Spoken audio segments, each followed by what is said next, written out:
Hello, fellow enjoyers of the AFL. It's James Matsa again, and I'm going to do my actual final team for Supercoach. We got here eventually, and also give a little bit of a reaction to the game yesterday, Carlton versus Richmond. So let's just reveal slowly here what we got.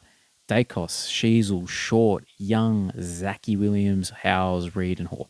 So Marty has come in for what ended up being Gipkus slash Caulfield.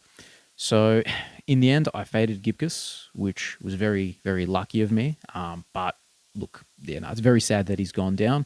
He's going to be a great player in the future. Just let's hope he can get his body right. But I managed to dodge that bullet.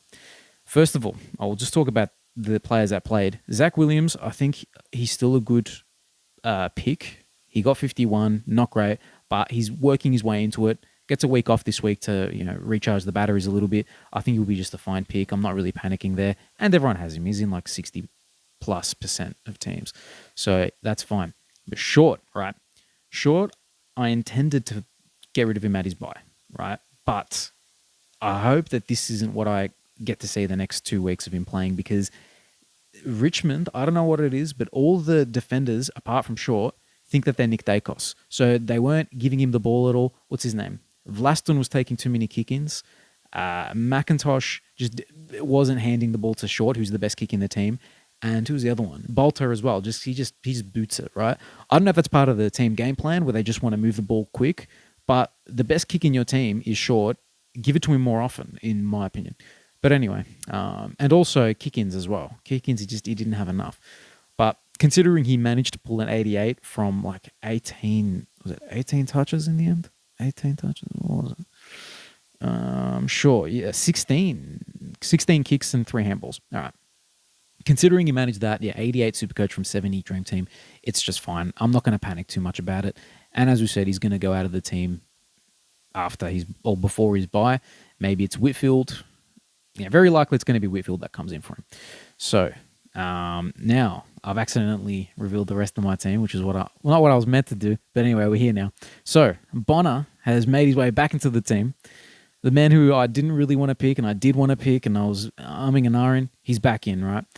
And the reason why I felt more comfortable bringing him in is because now there are 2 backup options. And that is Lions from Brisbane. Lions, because, yeah, he's going to be playing inside midfield minutes. He could have a quick cash generation with Neil out this week, and hopefully he can keep his spot. But also Sam Berry from Adelaide. So that's also another option. So if Bonner doesn't go to plan, there are 2 options. But yeah, I'm going to stick with him at the moment because he's a high potential pick. And then you may have heard me mention Rowan Marshall was a guy I want to pick. You might have heard that in the last video. I'm pretty sure I said it, or maybe I was thinking it. But Rowan Marshall as a pod. And I'll justify that selection a little bit, right? So, first of all, Gawn last week showed us that he is human.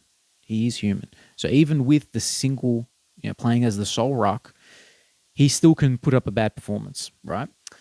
So with that in mind, there's a chance that he averages a similar score to Marshall, and Marshall doesn't have the bye. So while everyone's got Gawn and they'll lose about 40, maybe about 40, 50 points that round, I will not, because I have Rowan Marshall. And let's have a little look at Rowan Marshall and his last few weeks of the season, because they were impressive, to say the least. So we're going to scroll down and have a look at his last year's scores. So this is a final, GWS.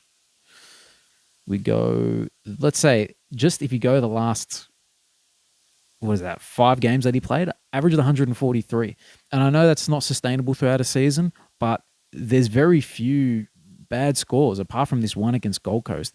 But if we were to even add that into the last, however many games he played here, it's still 129 here. So I've had a look. He doesn't verse Gold Coast for a while. And maybe by now he's figured out, okay, this is how I'm going to play against Wits. I don't know. That's just some wishful thinking. But anyway, he's joined the team, and he's my VC this week against Geelong, against Reece Stanley, who we got 140 against last year. So that's yeah, so really what's happened into this team is I've gone with the pods that I wanted to, but I didn't have the guts to pick last time I presented my team, and that's Bonner and Marshall.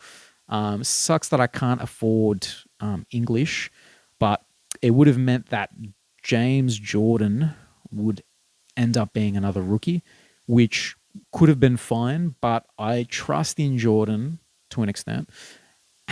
But the thing is, I don't really trust any other rookies that I don't have on this bench here. So on this bench, I believe, apart from maybe Marty, all of them have good job security, unless they have a proper subpar game and they might become a sub or they just get dropped entirely.